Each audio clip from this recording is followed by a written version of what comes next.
Hi friends, ಎಲ್ಲರೂ ಹೇಗಿದ್ದೀರಾ? Friends, ಇವತ್ತು ಕೂಡ ತುಂಬಾ ಸಿಂಪಲ್ ಆಗಿರೋಂಥ ಡಿಸೈನ್ ನಾನು ನಿಮಗೆ ತೋರಿಸ್ತಾ ಇದ್ದೇನೆ. ಮತ್ತು ಫ್ರೆಂಡ್ಸ್, ಯಾರಾದರೂ ಹೊಸಬ್ರು ಈ ವಿಡಿಯೋ ನೋಡ್ತಾ ಇದ್ದರೆ ಲೈಕ್ ಮತ್ತು ಸಬ್ಸ್ಕ್ರೈಬ್ ಮಾಡೋದನ್ನು ಮರಿಬೇಡಿ. ಮತ್ತು ನಿಮ್ಗೆ ಏನಾದರೂ ಡೌಟ್ಸ್ ಇದ್ದರೆ ಕಮೆಂಟ್ ಮಾಡಿ ಫ್ರೆಂಡ್ಸ್, ನಾನು ಉತ್ತರ ಕೊಡ್ತೇನೆ ನಿಮಗೆ. ಫ್ರೆಂಡ್ಸ್, ಇದು ನಾನೇನು ಫಿಕ್ಸ್ ಮಾಡಿಲ್ಲ, ಅಂದರೆ ಟೈಮರಲ್ಲಿ ಹೇಳ್ತಿದ್ನಲ್ವ ಆ ಥರ ಏನೂ ಫಿಕ್ಸ್ ಮಾಡಿಲ್ಲ. ಏನಕ್ಕೆ ತುಂಬ ವೀಡಿಯೋಸಲ್ಲಿ ಹೇಳಿದ್ದೀನಿ ನಾನು, ನೀವು ಕಲಿಯೋರು ಫಿಕ್ಸ್ ಮಾಡಿಕೊಂಡೇ ಕಲೀರಿ ಫಸ್ಟು ಅಂತ. ನಾನು ಸಿಂಪಲಾಗಿ ಇದು ಹಾಕ್ತಾಯಿದ್ದೀನಿ, ಅಂದರೆ ಸಿಂಪಲಾಗಿರೋದ್ರಿಂದ ನಾನಿದು ನೀವು ಅಂದಾಜು 3 ನಂಬರ್ಗೆ ಇಟ್ಕೊಳ್ಳಿ, ಅಷ್ಟೇ ಅಗಲ ಇರೋದು. ಇದು 3 ನಂಬರ್ಗೆ ಇಟ್ಕೊಂಡ್ರೆ ಎಷ್ಟು ಅಗಲ ಬರುತ್ತಲ್ವಾ ಅಷ್ಟೇ ಅಗಲ ಇದೆ. ಏನಕ್ಕೆ ಇದು ನಾವು ಡೋರಿ ಹಾಕಿದಾಗ ಅದು ಅಗಲ ಬರಬಾರ್ದು, ಡೋರಿ ಇಲ್ಲ ಅಂದಾಗ ಸ್ವಲ್ಪ ಚಿಕ್ಕದ ಇವಾಗ ಅಗಲ ಬರಬೇಕು. ನೀವು ಡೋರಿ ಹಾಕಿ ಸ್ಟೋನ್ ಚೈನ್ ಅದೆಲ್ಲ ಹಾಕಿದಾಗ ಸಿಂಪಲಾಗಿ ಲೈಟಾಗಿ ಬರಬೇಕು. ಆವಾಗ ಫಿನಿಶಿಂಗ್ ನಾವು ಸ್ಟಿಚ್ ಆದಮೇಲೆ ತುಂಬ ಚೆನ್ನಾಗಿ ಕಾಣಿಸುತ್ತೆ. ಇದರಲ್ಲಿ ಏನೂ ಇರೋಲ್ಲ, ನೀವು ಡೋರಿ ಸ್ಟೋನ್ ಏನೂ ಇರೋಲ್ಲ ನೋಡಿ. ಆವಾಗ ಈ ಥರ ಅಗಲ ಹಾಕಿಲ್ಲ ಅಂದರೆ ಅದು ಅಷ್ಟು ಚೆನ್ನಾಗಿ ಕಾಣಿಸಲ್ಲ. ಹಾಗಾಗಿ ನಾನು ಇದು ಈ ಥರ ಡಿಸೈನ್ ಹಾಕಿದಾಗ ಇದು ಔಟ್ಲೈನ್ ಏನು ಕೊಡ್ತೀನಲ್ವಾ ಅದು ಸ್ವಲ್ಪ ಅಗಲ ಕೊಟ್ಟಿರ್ತೇನೆ. ಮತ್ತು ಫ್ರೆಂಡ್ಸ್, ನಾನು ಮೊನ್ನೆ ಮಷಿನ್ ಹೇಗೆ ಯೂಸ್ ಮಾಡ್ತೀನಿ ಯಾವ ಥರ ಅಂತ ಎಲ್ಲ ತೋರಿಸಿದ್ನಲ್ವ, ಅದರಲ್ಲಿ ಐಲ್ ಹಾಕೋದನ್ನು ಮರ್ತುಬಿಟ್ಟೆ ನಾನು. ಅದು ನಿಮಗೆ ಬ್ಲೌಸ್ ಮಾರ್ಕ್ ಮಾಡಿರೋ ಅಂಥ ವೀಡಿಯೋ ಇದೆ, ಅಂದರೆ ಬ್ಲೌಸ್ ಯಾವ ಥರ ಮಾರ್ಕ್ ಮಾಡ್ತೀನಿ ಅಂತ. ಮತ್ತು ನಾನು ಡಿಸೈನ್ ಯಾವ ಥರ ಟ್ರೆಸ್ ಮಾಡ್ತೀನಿ ಅಂತ ಕೂಡ ಮಾಡಿದ್ದೀನಿ. ಅದರಲ್ಲಿ ನಾನು ನಿಮಗೆ ಯಾವ ಜಾಗದಲ್ಲಿ ಐಲ್ ಹಾಕಬೇಕು, ಯಾವ ಜಾಗದಲ್ಲಿ ಹಾಕಬಾರ್ದು ಅಂತ ಡೀಟೇಲ್ಸಾಗಿ ನಿಮಗೆ ಹೇಳ್ತೀನಿ ಫ್ರೆಂಡ್ಸ್. ಏನಕ್ಕೆ ಒಂದು ಹೋಲಲ್ಲಿ ಐಲ್ ಹಾಕಬಾರ್ದು ಮಷೀನಲ್ಲಿ, ಆ ಹೋಲ್ ಕೂಡ ನಿಮಗೆ ನಾನು ತೋರಿಸ್ತೇನೆ. ಮತ್ತು ಫ್ರೆಂಡ್ಸ್, ಇದು ಇವಾಗ ನಾನು ಏನು ಡಿಸೈನ್ ಹಾಕ್ತಾಯಿದ್ದೀನಲ್ವ ಇದ್ರದ್ದು ಬ್ಯಾಕ್ ನೆಕ್ ತುಂಬ ಚೆನ್ನಾಗಿ ಬಂದಿದೆ. ಬ್ಯಾಕಲ್ಲಿ ಬೋಟ್ ನೆಕ್ ಬಂದಿದೆ, ಫ್ರಂಟಲ್ಲಿ ಡೀಪಾಗಿ ಬರಬೇಕಿತ್ತು. ಹಾಗಾಗಿ ಇದು 6 ಇಂಚ್ ನೆಕ್ ಇದೆ, ಅಂದರೆ 6.5 ಬೇಕು ನಮಗೆ, ರೆಡಿ 6.5 ಇದೆ. ಇದು ನಾನು ವರ್ಕ್ ಮಾತ್ರ 6 ಇಂಚ್ ಮಾಡಿದ್ದೀನಿ. ಹಾಗಾಗಿ ಚಿಕ್ಕ ಫ್ರೇಮಲ್ಲಿ ನಾನು ವರ್ಕ್ ಮಾಡಿ ತೋರಿಸ್ತಾ ಇರೋದು ನಿಮಗೆ. ಫ್ರೆಂಡ್ಸ್, ಡೈಲಿ ಕಲೀರಿ, ಡೈಲಿ ಒಂದಿನ ಬಿಡ್ದಂಗೆ ನೀವು ಪ್ರಾಕ್ಟೀಸ್ ಮಾಡಿ ಬೇಗನೆ ಕಲಿತೀರಾ. ಟೆನ್ಷನ್ ತೊಗೊಳಕ್ಕೆ ಹೋಗಬೇಡಿ. ಫ್ರೆಂಡ್ಸು ಕಮೆಂಟ್ ಮಾಡಿದರು ಏನಂತ, ಮಷೀನ್ ತೊಗೊಂಡಿದ್ದೀನಿ, ಮೊಬೈಲಲ್ಲಿ ನೋಡಿಬಿಟ್ಟು ಕಲಿತಾ ಇದ್ದೀನಿ, ಹಾಗಾಗಿ ಮಷೀನ್ ತೊಗೊಂಡಿದ್ದೀನಿ ನಾನು ಕಲಿಯೋದಕ್ಕೆ ಅಂತ. ಬರ್ತಾ ಇಲ್ಲ ಅಂತ ನೀವು ಟೆನ್ಷನ್ನೇ ತೊಗೊಳಕ್ಕೆ ಹೋಗಬೇಡಿ. ಏನಕ್ಕೆ ಆ ಜಾಗದಲ್ಲಿ ನಾನು ಇದ್ದೆ ಮುಂಚೆ, ಅಂದರೆ ನಾನು ಮಷೀನಲ್ಲಿ ನೋಡ್ತಿದ್ದೆ, ನಾನು ಹಾಕಬೇಕು ಅಂತ ತುಂಬ ಆಸೆ ಆಗ್ತಿತ್ತು. ಹೇಗಪ್ಪ ಕಲಿಯೋದಂತ ಹಠದಿಂದ ಮಷೀನ್ ತೊಗೊಂಡಿದ್ದು ನಾನು. ಕಲಿಯೋಕ್ಕೆ ಬಂದಿಲ್ಲ ನನಗೆ, ನಾನು ನಿಮ್ಮ ಥರನೇ ಬರ್ತಾ ಇಲ್ಲ ಅಂತ ಬಿಟ್ಟಿದ್ದೆ. ಬಟ್ ನನಗೆ ಅದು ಯಾವ ಥರ ಕಲ್ತನೋ ಹುಚ್ಚಿ ಥರ ಕಲ್ತಿದ್ದೀನಿ. ನೀವು ಕೂಡ ಅಷ್ಟೇ, ನಾನು ಪದೇ ಅದೇ ಹೇಳೋದು, ಪ್ರಾಕ್ಟೀಸ್ ಮಾಡೋದನ್ನು ಮಾತ್ರ ಬಿಡಬೇಡಿ. ಸ್ವಲ್ಪ ಸ್ಟಾರ್ಟಿಂಗಲ್ಲಿ ಏನಾಗುತ್ತೆ, ಸ್ವಲ್ಪ ಚೆನ್ನಾಗಿ ಬರೋಲ್ಲ, ಡಿಸೈನ್ ಒಂಥರ ಬರುತ್ತೆ, ಇಷ್ಟ ಆಗಲ್ಲ. ಆದರೆ ಇಷ್ಟ ಆಗ್ತಾ ಇಲ್ಲ ಅಂತ ನೀವು ಮಾಡೋದನ್ನು ಬಿಡಬೇಡಿ. ಡೈಲಿ ಪ್ರಾಕ್ಟೀಸ್ ಮಾಡಿ, ಒಂದಿನೂ ಬಿಡದೆ ಪ್ರಾಕ್ಟೀಸ್ ಮಾಡಿ, ಬೇಗನೆ ಕಲಿತೀರಾ. ಮತ್ತು ಫ್ರೆಂಡ್ಸ್, ಯಾರಾದರೂ ಇವಾಗ ಮನೇಲಿ ಕೆಲಸ ಇರುತ್ತೆ, ಕೆಲಸ ಎಲ್ಲ ಮುಗಿಸ್ಕೊಂಡೇ ನೀವು ವರ್ಕ್ ಮಾಡ್ಕೊಳ್ಳೋಕ್ಕೆ ಕೂತ್ಕೊಳ್ಳಿ. ಏನಕ್ಕೆ ಅಂದರೆ ಕೆಲಸನೂ ಆಗಿರಲ್ಲ, ಮನೆ ಕೆಲಸ ಏನೂ ಆಗಿರಲ್ಲ. ಇದು ಮಷಿನ್ ಮೇಲೆ ಕಲಿಬೇಕಂತ ನಾವು ಕೂತಿರ್ತೀವಿ, ಅದು ಮನೆ ಕೆಲಸ ಏನಾಗಿರಲ್ಲನೂ ಅದು ಬೇರೆ ಮೈಂಡಲ್ಲಿ ಬರ್ತಾ ಇರುತ್ತೆ. ಕೆಲಸ ಬೇರೆ ಆಗಿಲ್ಲ, ಇದು ನೋಡಿದರೆ ಇದು ಬರ್ತಾ ಇಲ್ಲ, ಈ ಥರ ಥಿಂಕ್ ಆಗುತ್ತೆ, ಮೈಂಡಲ್ಲಿ ಬರುತ್ತೆ. ಹಾಗಾಗಿ ನೀವೇನು ಮಾಡಿ, ಫಸ್ಟ್ ಎಲ್ಲ ಮನೆ ಕೆಲಸ ಮುಗಿಸ್ಕೊಂಡು ಆರಾಮಾಗಿ ಕೂತ್ಕೊಳ್ಳಿ. ಮಕ್ಕಳಿಗೆ ಬಾಕ್ಸ್ ಕಟ್ಟೋದೇ ಆಗಲಿ, ಏನೋ ಟಿಫನ್ ಕಳಿಸೋದೇ ಆಗಲಿ, ಎಲ್ಲ ಮುಗಿಸಿ ಅವ್ರಿಗೆ ಸ್ಕೂಲ್ ಕಳಿಸಿ ಆರಾಮಾಗಿ ನೀವು ಕೂತ್ಕೊಂಡು ವರ್ಕ್ ಮಾಡಿ ಫ್ರೆಂಡ್ಸ್, ಬೇಗನೆ ಕಲಿತೀರಾ.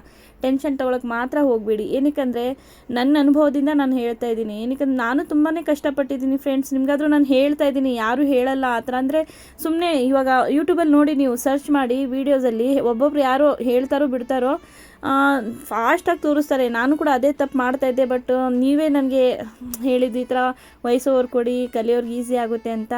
ನಿಮ್ಮ ಮಾತು ಮೇಲೆ ನಾನು ವಾಯ್ಸ್ ಓವರ್ ಕೊಟ್ಟು ನಿಮ್ಗೆ ಹೇಳ್ತಾ ಇದ್ದೀನಿ. ಏನಕ್ಕೆ ನನಗಾಗಿರೋ ಅನುಭವ ಇದು. ಕಲಿಯೋದಕ್ಕೆ ತುಂಬ ಕಷ್ಟ ಆಗಿತ್ತು, ಹಾಗಾಗಿ ನಾನು ಬಿಟ್ಟೆ. ಒಂದು 3 ಮಂತ್ಸ್ವರೆಗೂ ನಾನು ಮಷೀನ್ ಹಾಗೇ ಇಟ್ಟೆ. ಮತ್ತು ನಮ್ಮ ಮನೆಯವ್ರ ಮಾತು ಕೇಳಿ ನೋಡು ಅಷ್ಟು ಅಮೌಂಟ್ ತೊಗೊಂಡು ವೇಸ್ಟ್ ಮಾಡಿದೆ, ಹಾಗೆ ಹೀಗೆ ಅಂತ ಆ ಥರ ಮಾತು ನನಗೆ ಒಂಥರ ಆಯಿತು. ಹೀಗಂದ್ರಲ್ಲ ಅಂತ ಹೇಗಾದರೂ ಕಲಿಬೇಕು ಅಂತ ಛಲದಿಂದ ನಾನು ಕಲಿತೆ. ಇವಾಗ ನಮ್ಮ ಹಸ್ಬೆಂಡ್ ಏನಂತಾರೆ, ನಾನು ಆ ಥರ ಹೇಳಿರಲಿಲ್ಲ ಅಂದರೆ ನೀನು ಕಲಿತಿದ್ದ, ಅದಕ್ಕೆ ನಾನು ಆ ಥರ ಹೇಳಿದ್ದು ಅಂತಾರೆ. ಅದೇ ನೀವು ಅಷ್ಟೇ, ಡೈಲಿ ಪ್ರಾಕ್ಟೀಸ್ ಮಾಡಿ. ಯಾರು ಏನಾದರೂ ಅಂದ್ಕೊಳ್ಳಿ, ಬರಲ್ಲ ಹಾಗೆ ಹೀಗೆ, ನೀನೇನು ಕಲಿತೀಯ, ಈ ಥರ ಎಲ್ಲ ಟಾಂಟ್ ಹೊಡೆಯೋರು. ಅದು ಟೆನ್ಷನ್ನೇ ತೊಗೊಳಕ್ಕೆ ಹೋಗಬೇಡಿ, ಕಲೀರಿ, ಬೇಗ ಕಲಿತೀರಾ. ಮತ್ತು ಆಸಕ್ತಿಯಿಂದ ಕೂತ್ಕೊಳ್ಳಿ ಫ್ರೆಂಡ್ಸ್, ಯಾವಾಗಲೂ ನೀವು ಬರ್ತಾ ಇಲ್ಲ ಅಂತ ಬಿಡಬೇಡಿ.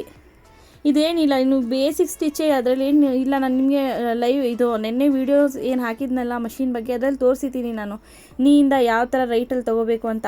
ಅಷ್ಟೇ ಇದರಲ್ಲಿ ಕೆಲಸ. ಅಂದರೆ ಏನು, ಇದರಲ್ಲಿ ಕೈ ಮತ್ತು ಕಣ್ಣು, ಕಾಲು, ಎಲ್ಲ ವರ್ಕ್ ಆಗಬೇಕು. ಬಟ್ಟೆ ಹೊಲಿಯೋ ಥರ ಅಲ್ಲ ಇದು ವರ್ಕ್ ಮಾಡೋ ಮಷಿನ್. ನಿಮಗೆ ಬಟ್ಟೆ ಹೇಗೆ ಬೇಕು ಹಾಗೆ ಹೊಲಿಬೋದು, ಬಟ್ ಇದರಲ್ಲಿ ಎಲ್ಲ ಗಮನ ಇಟ್ಟು ಮಾಡಬೇಕು ಕೆಲಸ. ಬಟ್ಟೆ ಫ್ರೆಂಡ್ಸ್ ಹೇಗೆ ಬೇಕಾದರೂ ಹೊಲಿಬೇಕು ಅಂತೀನಲ್ವ, ಅದೂ ಕಷ್ಟನೇ, ಬಟ್ ಇಷ್ಟೊಂದು ಕಷ್ಟ ಅಲ್ಲ. ಅದು ಈಸಿಲಿ ನಾವು ಹೊಲಿಬೋದು, ಸ್ಟಿಚ್ ಮಾಡ್ಬೋದು. ಬಟ್ ವರ್ಕ್ ಮಾಡೋದು ಸ್ವಲ್ಪ ಮಿಸ್ ಆದ್ರೂ ಅಥವಾ ಸೂಜಿ ಕೈ ಮೇಲೆ ಬೆರಳ ಮೇಲೆ ಹೋಗುತ್ತೆ ಅಥವಾ ಬಟ್ಟೆ ಮೇಲೆ ಹೇಗೆ ಬೇಕು ಹಾಗೆ ವರ್ಕ್ ಬೀಳುತ್ತೆ. ಹಾಗಾಗಿ ಸ್ವಲ್ಪ ಗಮನ ಇಟ್ಟು ವರ್ಕ್ ಮಾಡಬೇಕಿದು.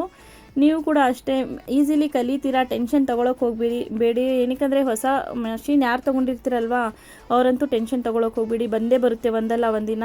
ಹೋಪ್ ಇಟ್ಕೊಳ್ಳಿ, ಅಂದರೆ ನಾನು ಕಲಿತೀನಿ ಅಂತ ಛಲ ಇರಲಿ, ಛಲದಿಂದನೇ ಎಲ್ಲ ಸಾಧಿಸ್ಬೋದು.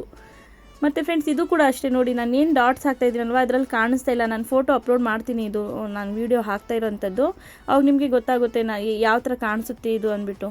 ಏನಕ್ಕಂದರೆ ಇದು ಲೈಟ್ ಬೇಬಿ ಪಿಂಕ್ ಥರ ಇದೆ, ಫುಲ್ ಲೈಟ್ ಇದೆ ಇದು ಬ್ಲೌಸ್ ಪೀಸ್. ಸ್ಯಾರಿ ತುಂಬ ಚೆನ್ನಾಗಿದೆ, ಇದು ಫುಲ್ ರನ್ನಿಂಗೇ ಬಂದುಬಿಟ್ಟಿದೆ, ಮತ್ತು ಸ್ಯಾರಿ ಮತ್ತು ಬ್ಲೌಸ್. ಹಾಗಾಗಿ ನಾನು ಇದರಲ್ಲಿ ಕಾಂಬಿನೇಷನ್ ತೊಗೊಂಡು ಹಾಕಿರೋವಂಥದ್ದು. ಮತ್ತು ಫ್ರೆಂಡ್ಸ್ ಇದರಲ್ಲಿ ನಾನು ಇವಾಗ ಕಲರ್ ಹಾಕಿದ್ದೀನಲ್ವ, ನಿಮ್ಗೆ ಇನ್ನೊಂದು ಏನಂದರೆ, ನಾನು ಯಾವುದೇ ರನ್ನಿಂಗ್ ಇರೋ ಸ್ಯಾರಿಗೆ ಕಲರ್ ಹೇಗೆ ಹಾಕ್ತೀನಿ ಅಂದರೆ ಗೂಗಲಲ್ಲೇ ಸರ್ಚ್ ಮಾಡ್ತೀನಿ. ಬೇಬಿ ಪಿಂಕ್ ಇದೆಯಾ, ಯಾವ ಕಲರ್ ಇದೆ ನೋಡ್ಕೊತೀನಿ ಫಸ್ಟು. ಆ ಕಲರಲ್ಲಿ ಕಾಂಬಿನೇಷನ್ ಅಂತ ಹಾಕಿದರೆ ಅದು ಬೇಜಾನ್ ಕಲರ್ ತೋರಿಸುತ್ತೆ. ಅದರಲ್ಲಿ ಜಾಸ್ತಿ ಯಾವ ಸೂಟ್ ಆಗುತ್ತೆ ಅಂತ ನೋಡಿಕೊಂಡು ವರ್ಕ್ ಮಾಡೋದು ನಾನು. ಇದು ಕೂಡ ಅಷ್ಟೇ ಲೈಟ್ ಬೇಬಿ ಪಿಂಕ್ ಇದೆ ಇದು. ಹಾಗಾಗಿ ನಾನು ಯಾವ್ದು ಹಾಕಲಿ, ಪಿಂಕ್ ಒಂದು ತೋರಿಸ್ತಾ ಇತ್ತು, ಒಂಥರ ಲೈಟ್ ಒಂಥರ ಪಿಂಕ್ ತೋರಿಸ್ತಾ ಇತ್ತು. ಅದು ನನಗೆ ಯಾಕೋ ಇಷ್ಟ ಆಗಿಲ್ಲ. ಮತ್ತು ಈ ಕಲರ್ ತುಂಬ ಲೈಟಾಗಿ ತುಂಬ ಚೆನ್ನಾಗಿ ಕಾಣಿಸುತ್ತೆ ಅಂತ ಹಾಕಿದೆ. ಬ್ಯಾಕ್ ನೆಕ್ ಹಾಕಿದ್ದೀನಿ ಫ್ರೆಂಡ್ಸ್ ನಾನು. ಎಷ್ಟು ಚೆನ್ನಾಗಿ ಕಾಣಿಸ್ತಾ ಇದೆ ಗೊತ್ತಾ.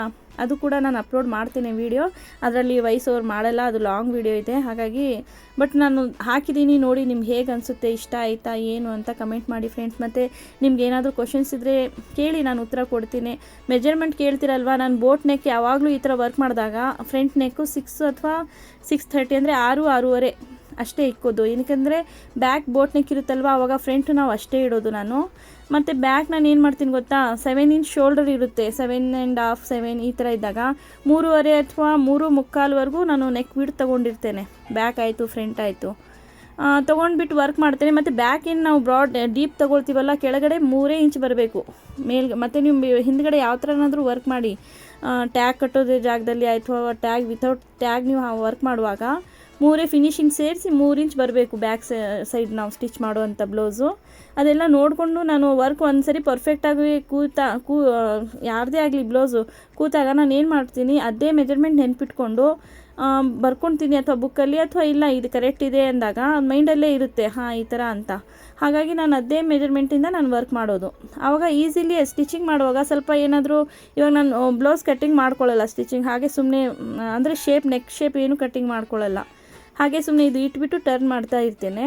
ಹಾಗಾಗಿ ಇದು ಒಂದು ಅಭ್ಯಾಸ ಆಗಿಬಿಟ್ಟಿದೆ, ಈ ನೆಕ್ದು ಇಷ್ಟೇ ಬರುತ್ತೆ ಅಂತ. ಹಾಗಾಗಿ ಮೆಜರ್ಮೆಂಟ್ ಕೇಳಿದ್ದೀರಾ ಒಬ್ಬರು, ಎಷ್ಟು ಇಕ್ಕಿದ್ದೀರಾ ನೀವು ಮೆಜರ್ಮೆಂಟ್ ಅಂತ.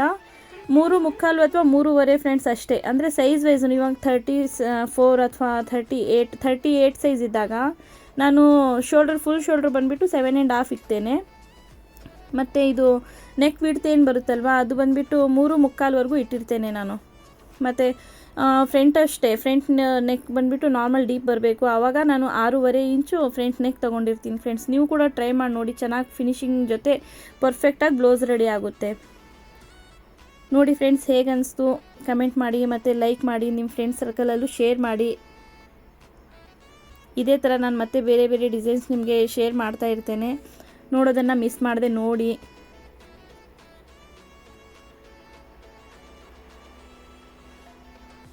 ಓಕೆ ಫ್ರೆಂಡ್ಸ್, ಮತ್ತೆ ಸಿಗೋಣ. ನೋಡಿ 1 ಇಂಚ್ ಮೇಲೆ 1 ಗೆರೆ ಅಷ್ಟೇ ಬಂದಿರೋದು. ನೀವು ಕೂಡ ಟ್ರೈ ಮಾಡಿ ಮತ್ತು ನಿಮ್ಮ ಅನುಭವ ಹಂಚ್ಕೊಳ್ಳಿ. ಬಾಯ್.